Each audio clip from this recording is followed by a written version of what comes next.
नमस्कार। एक बार फिर से पवन की इतिहास की कक्षा में आप सभी का स्वागत है। आजकल 13वां अध्याय हम पढ़ रहे हैं जो संबंधित है महात्मा गांधी और राष्ट्रीय आंदोलन से।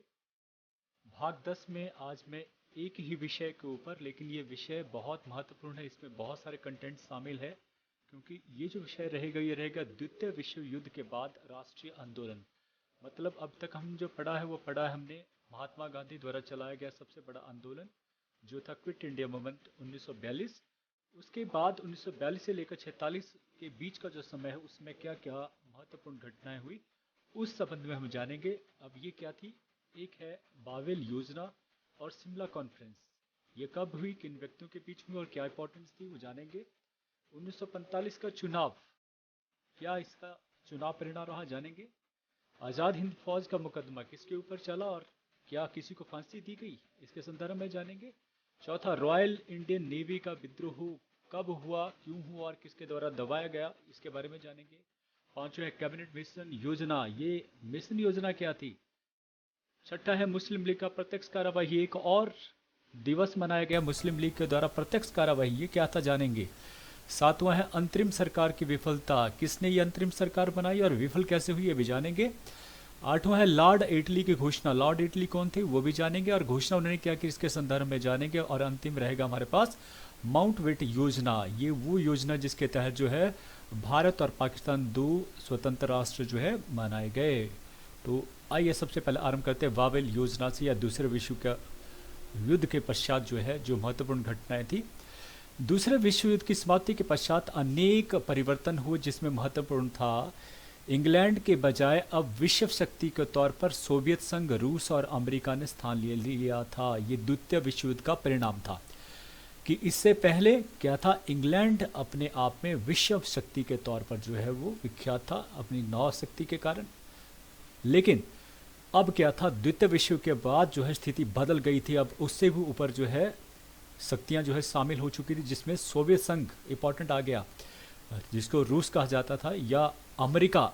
ये दो जो है बड़े देश जो है इनसे आगे निकल गए शक्ति के मामले में। दूसरा आता है इंग्लैंड की जो सरकार थी वो बदल चुकी थी। देखिए वैसे विश्व स्तर पर देखा जाए सेकंड विश्व युद्ध में इसमें इंग्लैंड भी जीता था और इसका फायदा जो है उस समय का जो प्रधानमंत्री थे वो उठाना चाहते थे और उन्होंने इलेक्शन करवाए। लेकिन क्या हुआ, नए जो प्रधानमंत्री है वो दूसरी सरकार बननी, जो थे प्रधानमंत्री लॉर्ड एटली जो लेबर पार्टी से संबंधित थे और इस प्रकार से वो भारत को स्वतंत्रता देने के पक्ष में थे। तो यही कारण था कि बाद में भारत जो है 15 अगस्त 1947 को आज़ाद हुआ। तो विश्व युद्ध के दो परिणाम, महत्वपूर्ण परिणाम, एक तो विश्व शक्ति के तौर पर सोवियत संघ और अमेरिका का आना, दूसरा था कि इंग्लैंड में भी जो प्रधानमंत्री का पद था वो लेबर पार्टी को मिल गया था और जो लॉर्ड एटली वहाँ के प्रधानमंत्री बने थे और वो स्वतंत्रता देने के पक्ष में थे। आगे बढ़ते हैं। सबसे पहले बावेल योजना क्या थी, शिमला कॉन्फ्रेंस। लॉर्ड बावेल अक्टूबर 1943 ईस्वी में भारत के नए वायसराय बने, जो अभी हमने पढ़ा। उन्होंने 14 जून 1945 ईस्वी को अपनी योजना प्रस्तुत की जिसके मुख्य बिंदु निम्नलिखित थे।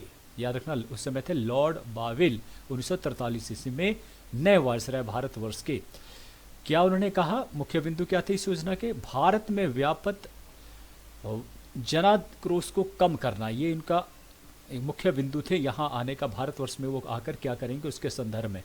जापान के विरुद्ध भारत का सहयोग प्राप्त करना, क्योंकि जापान लगातार जो है वो बुरी तरह से एशियन देश थे उनको जीत रहा था और वो बर्मा तक पहुंच गया था। तो इस प्रकार से जापान के विरुद्ध भारत का सहयोग प्राप्त करना जरूरी हो गया था, उसके बारे में फोकस करना। भारत को स्वशासन की दिशा में ले जाना, स्वशासन की तरफ मतलब आस्था आहिस्ता करके जो है भारतीयों को जो है वो शासन प्रदान करना इत्यादि, ये इसके मुख्य बिंदु थे भारतवर्ष में। ये पीछे से गाइडलाइन जो है ब्रिटिश सरकार द्वारा उसे दी गई थी। इन तीन बिंदुओं के ऊपर वो कार्य करेंगे। 25 जून 1945 ईस्वी को शिमला में एक कॉन्फ्रेंस इसी से संबंधित, इन तीन विषयों से संबंधित ये योजना जो है वो शिमला में, हमारी राजधानी हिमाचल की राजधानी शिमला में ये कॉन्फ्रेंस आयोजित की गई और इसमें बावेल योजना पर विचार विमर्श हुआ। जीना का अड़ियल स्वभाव, जीना जो है वो मुस्लिम लीग के प्रमुख थे, तो वो उनका जो अड़ियल स्वभाव था सरकार का गतिरोध को दूर करने की इच्छा ना रखना, ये दूसरा था कारण। एक तो जीना का अड़ियल स्वभाव और सरकार भी उसका गतिरोध को दूर करने की इच्छा नहीं थी, सिर्फ एक बाहरी दिखावा था और कुछ भी नहीं। और ब्रिटिश प्रधानमंत्री जो चर्चिल थे वो भारत को स्वतंत्रता देने के पक्ष में नहीं थे। ये अलग चीज़ है कि इटली बाद में आते हैं 1943 में और वो पक्ष में आते हैं 1945 के पश्चात की बात, लेकिन 43 में उसमें चर्चिल थे, वो नहीं चाहते थे भारत को आज़ाद करना। तो इस प्रकार से ये बाबेल योजना। दूसरा, 1945 के चुनाव। द्वितीय विश्व युद्ध में इंग्लैंड विजयी रहा, अतः प्रधानमंत्री विंस्टन चर्चिल इस स्थिति का लाभ उठाना चाहते थे। देखिए, अब उनको लगता था कि मेरी बड़ी वाहवाही होगी, हम मेरी जनता जो है मुझे जो है जिताएगी बड़े बहुमत से, लेकिन ऐसा नहीं हुआ। 1945 ईस्वी में इंग्लैंड में चुनाव करवाए गए और इसमें से वे पराजित हुए और लॉर्ड एटली जो है वो लेबर पार्टी के नए प्रधानमंत्री बने। ठीक है, तो और उस प्रकार से जैसे ही प्रधानमंत्री बने वैसे ही लॉर्ड पैथिक लॉरेंस जो है भारत के नए मंत्री जो है वो बने, क्योंकि नए प्रधानमंत्री बने तो मंत्रियों को भी नए चुना जाता है, नए मंत्री चुनकर आते थे इस प्रकार से, क्योंकि लेबर पार्टी से संबंधित थे। तो जो पैथिक लॉरेंस थे वो भारत के मंत्री बने, जो इंग्लैंड की संसद में बैठते थे भारत की तरफ से। अब आता तीसरा, आज़ाद हिंद फौज का मुकदमा। देखिए, सुभाष चंद्र बोस के बारे में आप जानते हैं, तो उनके जो सिपाही थे उनके ऊपर मुकदमा चलाया गया था। देखिए, नवंबर 1945 ईस्वी में ब्रिटिश सरकार ने आज़ाद हिंद फौज के 3 सैनिक अधिकारी, याद रखना है, जिनका नाम थे शाहनवाज खान, गुरबख्श सिंह ढिल्लो और प्रेम सहगल, ये तीनों के ऊपर लाल किले में जो है दिल्ली में मुकदमा चलाया गया। और पंडित जवाहरलाल नेहरू जो यंग तबके थे, या भोला भाई देसाई थे, या तेज बहादुर सप्रू थे, उन्होंने सिद्ध करने का यत्न किया कि क्योंकि वो बैरिस्टर भी थे, वकील भी थे, उन्होंने सिद्ध करने की कोशिश की कि इन अधिकारियों ने जो कुछ भी किया वो अपने देश की सेवा के लिए किया। तो उनकी रिहाई की मांग के समर्थन में पूरे देश में विशाल जन प्रदर्शन जो है उस समय किए गए और इनको फांसी दिए जाने के बावजूद, फांसी दी जा चुकी थी, फैसला सुना दिया गया था, लेकिन आगे जो प्रदर्शन इतने ज़्यादा हुए, विशाल प्रदर्शन हुए कि गवर्नमेंट को लगा कि अगर इनको फांसी दी जाएगी तो ये प्रदर्शन बहुत उग्र हो जाएगा, इसलिए सरकार को इन्हें रिहा करना पड़ा, तीनों को ही। तो इस प्रकार से, क्योंकि अब कोई बड़ा जन आंदोलन झेलने के काबिल नहीं थे, एक तरह से द्वितीय विश्व युद्ध भी चल रहा था, जापान जो लगातार भारत की तरफ बढ़ रहा था, तो इस तरह का वो आंदोलन नहीं चाहते थे, इसलिए उनको छोड़ दिया गया। फिर आता चौथा, रॉयल इंडियन नेवी का विद्रोह। 18 फरवरी 1946 को मुंबई में रॉयल इंडियन नेवी के 1100 सैनिकों ने ब्रिटिश सरकार के विरुद्ध विद्रोह कर दिया। जो नेवी थे वो भी उठ खड़े हुए थे। विद्रोह की यह अग्नि शीघ्र ही कोलकाता, मद्रास में भी फैल गई, बड़े शहरों में फैल गई जहां पर इनके ठिकाने थे नेवी के। सरकार ने सरदार पटेल के समर्थन से इस बिगड़ती स्थिति पर नियंत्रण पाया। भारतवर्ष के पहले जो गृह मंत्री बनते सरदार पटेल, उसने महत्वपूर्ण भूमिका इन्होंने निभाई और इस तरह सरकार की मदद करी, इनकी जो स्थिति थी सुधारते हुए। परंतु इन घटनाओं ने अंग्रेजों की आंखें खोल दी और उन्हें अभी यह स्पष्ट हो गया था कि ऐसा कई बार हो सकता है और हमें अब भारतवर्ष को छोड़ना ही पड़ेगा। पांचवा था कैबिनेट मिशन योजना। ब्रिटिश प्रधानमंत्री लॉर्ड एटली की घोषणा के पश्चात 23 मार्च 1946 ईस्वी को कैबिनेट के 3 मंत्री लॉर्ड पैथिक लॉरेंस, देखिए भारत मंत्री, उसके बाद स्टैमफोर्ड क्रिप्स और एवी अलेक्जेंडर कराची पहुंचे।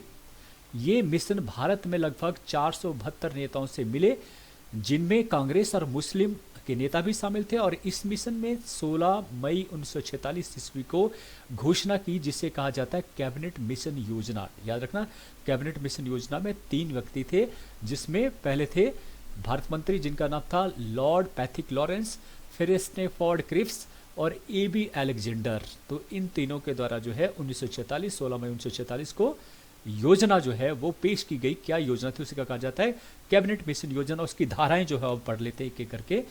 नंबर 1, सारे भारत का एक संघ स्थापित किया जाए जिसमें देसी रियासतें तथा ब्रिटिश भारत के सभी प्रांत, पहले कहा गया था 11, अब कहा गया सभी प्रांत उसमें शामिल होंगे, देसी रियासतें भी शामिल होगी। तो एक प्रकार से पूरा एक संघ जो है बनाया जाएगा। दूसरा, संघ के लिए एक कार्यपालिका तथा एक व्यवस्थापिका होना चाहिए जिसमें ब्रिटिश प्रांतों और देसी रियासतों के प्रतिनिधित्व शामिल होंगे। तो कार्यपालिका जैसे आज है और व्यवस्थापिका जो आज भी है, इस प्रकार से ये होंगी, स्थापित की जाएंगी, जिसमें ब्रिटिश प्रांतों के और देसी रियासतों के सभी के प्रतिनिधि उसमें शामिल होंगे। तीसरा है, सांप्रदायिक प्रश्नों का निर्णय केवल राष्ट्र केंद्रीय व्यवस्थापिका विधानमंडल में ही उपस्थित सदस्यों के बहुमत से नहीं बल्कि हिंदू तथा मुस्लिम सदस्यों के अलग अलग बहुमत से लिया जाएगा। चौथा था, यह तय किया गया कि ऐसे सभी विषय जो केंद्र को नहीं दिए गए वो सभी प्रांतों के पास जो है रहेंगे। फिर पांचवा है, प्रांतों को समूह बनाने का अधिकार होगा। समूह बनाने का अधिकार, कुल जो है 3 समूह की घोषणा उस समय की गई। देखिए, पहले समूह में मद्रास, मुंबई, संयुक्त प्रांत, बिहार, मध्य प्रांत और उड़ीसा। समूह बनाने का उद्देश्य भी यही था कि अलग अलग जो टुकड़ों में डिवाइड करना। दूसरे समूह में पंजाब, उत्तर पश्चिमी सीमांत और सिंध प्रांत, और तीसरे समूह में डाल दिए गए बंगाल और असम। भारतीय संविधान को बनाने के लिए एक संविधान सभा स्थापित की जाएगी जिसके कुल सदस्य होंगे 389। याद रखना संविधान सभा के बारे में, 389 सदस्य जो है वो होंगे, निर्वाचित किए जाएंगे और मनोनीत किए जाएंगे। सातवां है, केंद्र में शीघ्र ही एक अंतरिम सरकार स्थापित की जाएगी जिसमें कुल 14 सदस्य होंगे। याद रखना 14 सदस्य होंगे, जिसमें से क्या है 6 कांग्रेस के होंगे, 5 मुस्लिम लीग के होंगे, एक सिख का प्रतिनिधि होगा, एक भारतीय ईसाइयों का होगा और एक रियासतों का सदस्य होगा। ये 14 मंत्री जो है वो बनेंगे केंद्र सरकार में, जिनके पास केंद्र के विषय होंगे। ठीक है, तो इस प्रकार से इस तरह की अंतरिम सरकार जो है स्थापित होगी, ये भी इसमें कहा गया।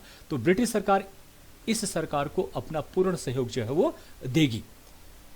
निष्कर्ष, इस योजना को दोनों ही दलों ने स्वीकार कर लिया। सिखों ने इस योजना की कड़े शब्दों में आलोचना की, परंतु कांग्रेस के आश्वासन के पश्चात वो भी इस चीज के लिए मान गए और उसके पश्चात पूर्ण हितों की अपेक्षा नहीं की जाएगी, ये उन्होंने कहा। उन्होंने इस योजना को स्वीकृत कर लिया। बाद में मुस्लिम लीग थी, उन्होंने अपने स्वार्थी उद्देश्यों की पूर्ति के लिए इस योजना को मानने से इनकार कर लिया। अब आता है मुस्लिम लीग का प्रत्यक्ष कार्रवाई दिवस, जैसे वो करते आए हैं और करते। अगला एग्जाम्पल भी इसी तरह का कि कैबिनेट मिशन योजना अनुसार जुलाई 1946 में विधानसभा के चुनाव करवाए गए और जिसमें कांग्रेस को 241, देखिए भारी बहुमत उनको मिले और मुस्लिम लीग को मिले केवल 43 स्थान प्राप्त हुए। कांग्रेस की इस वजह से मुस्लिम लीग जो है वो बौखला गए उसकी विजय को देखकर, और जो मिस्टर जिन्ना थे अथवा जो मुस्लिम लीग ने 16 अगस्त 1946 ईस्वी का दिन जो है निश्चित किया प्रत्यक्ष कार्यवाही का। देखिए एक बहुत बड़ा जो है वो ये कहते हैं कि एक बड़े सोच समझ के ये कार्य जो है उठाया गया लीग के द्वारा। उस दिन बंगाल तथा विशेष रूप से कलकत्ता में जहां बहुसंख्या में मुसलमान जो बहुलक प्रदेश थे, उन जगह के ऊपर हिंदुओं के साथ जो है वो उनकी हत्या कर दी गई, लेडीज के साथ जो गलत व्यवहार किया गया, तो हजारों की संख्या में लोग घायल हुए, मौत के घाट उतार दिए गए।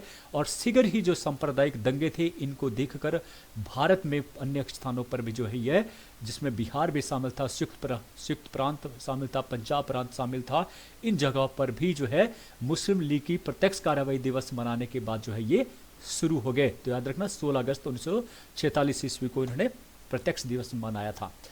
अंतरिम सरकार की विफलता। कैबिनेट मिशन योजना के अनुसार 2 सितंबर 1946 ईस्वी को अंतरिम सरकार की स्थापना की गई और इस सरकार में 14 सदस्य थे, जैसे कि बताया गया था कौन कौन से सदस्य होंगे। 14 सदस्यों को मंत्री बनाया जाएगा, इस तरह से जो है वो स्थापित हो गया।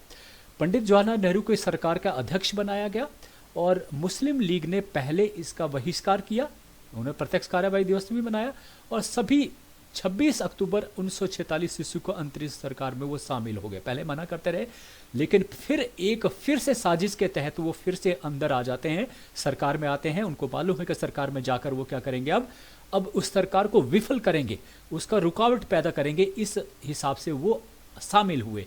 क्योंकि अंतरिम सरकार देश में उस समय जो सांप्रदायिक दंगे थे, क्योंकि सरकार जब बन गई 14 मंत्री उसमें शामिल हो गए, तो उनका जो कार्य था वो था कि सांप्रदायिक दंगों को रोकना। उसको वो नहीं रोक पाए, वो शांत नहीं कर पाए और इस प्रकार से सरकार अपने उद्देश्यों में सफल नहीं हुई, असफल हुई। फिर आता लॉर्ड इटली घोषणा। इंग्लैंड के जो प्रधानमंत्री थे इटली ने 20 फरवरी 1947 इसको घोषणा की कि ब्रिटिश सरकार 30 जून 1948 ईस्वी तक जो भारत को स्वतंत्र कर देगी और इस घोषणा में भारत के विभाजन का संकेत भी दिया गया। मुस्लिम लीग ने अब पाकिस्तान की मांग को और भी जोर से रखा, क्योंकि अब उनको पता था कि अब उनकी बात मानी जा रही है, इसलिए वो सांप्रदायिक जो दंगे थे उनको और भी बढ़ाया गया। इटली की घोषणा के पश्चात, प्रधानमंत्री की घोषणा के पश्चात माउंटबेटन योजना बड़ा इंपॉर्टेंट है। लॉर्ड वेबल के स्थान पर लॉर्ड माउंटबेटन जो है वो आए 24 मार्च 1947 ईस्वी को, और भारत के नए वायसराय बने। और उन्होंने ही, ये आपके देखेंगे तो ये आपके जो है लॉर्ड माउंटबेटन थे, और ये जीना बैठे हैं साथ में, और यहाँ पे जो है जवाहरलाल नेहरू जो मुखिया बैठे हुए हैं, और भी प्रतिनिधि जो है दलों के बैठे हैं। उन्होंने सभी दलों के साथ बातचीत करके जो 3 जून 1947 ईस्वी को एक योजना पेश की जिसकी धाराएं थी, और उन्हीं को कहा जाता माउंटबेटन योजना की धारा। अब पहली धारा कहती कि भारत को 2 भागों में विभाजित किया जाएगा, पाकिस्तान और भारत में। देखिए इस तरह का जो है ये बना था। पूर्वी पाकिस्तान जिसको बांग्लादेश आज की डेट में है, ये पहले पूर्वी पाकिस्तान, ये और ये पाकिस्तान ही कहलाता था, लेकिन ये पूर्व की स्थिति में था, इसलिए पूर्वी पाकिस्तान, और ये कहा जाता था पश्चिमी पाकिस्तान। मतलब आज का जो पाकिस्तान है वो पश्चिमी पाकिस्तान है, और ये बांग्लादेश 1971 में जाकर जो है आज़ाद करवा दिया गया, और इस प्रकार से ये बन गया बांग्लादेश। क्लियर है? तो ये जो है इसका, और ये जो रियासतें थी, अगर पश्चिमी पाकिस्तान में देखें तो कलात जो है उस समय एक स्वतंत्र रियासत हुआ करती थी। भारतवर्ष की बात करें, कश्मीर जो बड़ी रियासतें थी, कश्मीर है, हैदराबाद है, जूनागढ़ है, यहाँ पे दमन दीव छोटे छोटे आते हैं, यहाँ पे पुदुचेरी है, गोवा है, या पूर्वी पाकिस्तान में जो अगर हम बात करते हैं सिक्किम की, ये जो है उस समय जो है वो रियासतें हुआ करती थी। और उन्होंने कहा गया कि आप आज़ाद हैं, आप चाहे तो शामिल हो सकते हैं किसी भी भारत या पाकिस्तान में, फिर आप जो है अकेले भी रह सकते हैं। अब आगे बढ़ते हैं थोड़ा सा और, क्योंकि बड़ा ज़रूरी है, अभी जब बात चली है, ये वो क्षेत्र थे जो सबसे प्रभावित थे, जहाँ पर सबसे ज़्यादा दंगे भी हुए, ये स्थान। और पंजाब की बात करते हैं तो पाकिस्तान में भी आज के डेट में पंजाब है, भारत में भी पंजाब है। देखिए भारत में जो पंजाब है उसके 3 हिस्से बन चुके हैं, एक हिमाचल, एक पंजाब और एक हरियाणा। ठीक है, तो ये क्षेत्र जो है, और ये क्षेत्र जो डार्क सा है, ये कभी पंजाब हुआ करता था जब पूरा ही ये भारतवर्ष कहलाता था पूरा, तो ये पंजाब। और यहाँ पर भी बंगाल, देखिए बंगाल आज पश्चिमी बंगाल है जो राज्य है हमारा, और इसके साथ ही जो आज बांग्लादेश है, ये पूरा उस समय बंगाल कहलाता था। ये भी थोड़ा सा नॉलेज आपको होना ही चाहिए।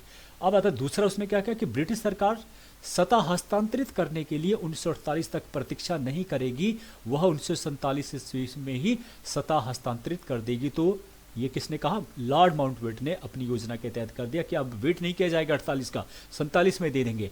और पंजाब और बंगाल की विधानसभाओं के सदस्य यदि विभाजन का समर्थन करेंगे तो भारत और पाकिस्तान की सीमाओं का निर्धारण करने के लिए एक आयोग जो है वो नियुक्त किया जाएगा। शर्त रखी कि पंजाब, क्योंकि बंगाल और पंजाब का विभाजन हुआ था, इसलिए उनको कहा गया कि विधानसभाओं में जो सदस्य हैं वो इसको समर्थन करेंगे। तब असम के जो जिले थे जहां मुसलमानों का बहुमत था, वह निर्णय किया गया कि वहां पर जनमत संग्रह जो है वो करवाया जाएगा। और इसके पश्चात और क्या कहा गया कि उत्तर पश्चिमी सीमा प्रांत में भी जनमत संग्रह जो करवाया जाएगा कि लोग क्या चाहते हैं, क्या वो किस में शामिल होना चाहते थे, ये जनमत संग्रह करवाया जाएगा। देशी रियासतों को अपनी इच्छा अनुसार जो भारत या पाकिस्तान में सम्मिलित होने की छूट थी, कि जम्मू एंड कश्मीर की बात करें, चाहे जूनागढ़ की बात करें या फिर हैदराबाद की करें, कि उनको रियासत, उनको छूट थी कि वो कहाँ जाना चाहते हैं। सातवां है माउंटबेटन योजना की वो कांग्रेस तथा मुस्लिम लीग दोनों ने ही समर्थन दे दिया, क्योंकि 2 हिस्से और यही चाहते थे, दोनों ही बेनिफिट उठाना चाहते थे। हर कोई जो है अपनी सत्ता जो है आजमाना चाहता था, तो इसलिए भारत का जो जैसे ही माउंटबेटन योजना रखी गई, सब ने इसको स्वीकार कर लिया, और इस प्रकार से ये मार्ग प्रशस्त हुआ भारत के 2 टुकड़े करने का। तो इस प्रकार से हमने अब माउंटबेटन योजना तक जो है वो पढ़ लिया। इसके बाद मुख्यतः ज़्यादातर पढ़ेंगे हम जो है कि किस प्रकार से बंटवारा हुआ, वो अगले पार्ट में हम जो पढ़ेंगे, और एक हम साथ में मानचित्र भी करेंगे। आपने बड़े ध्यान से सुना, उसके लिए आप सबका पुनः एक बार बहुत बहुत धन्यवाद। Thank you.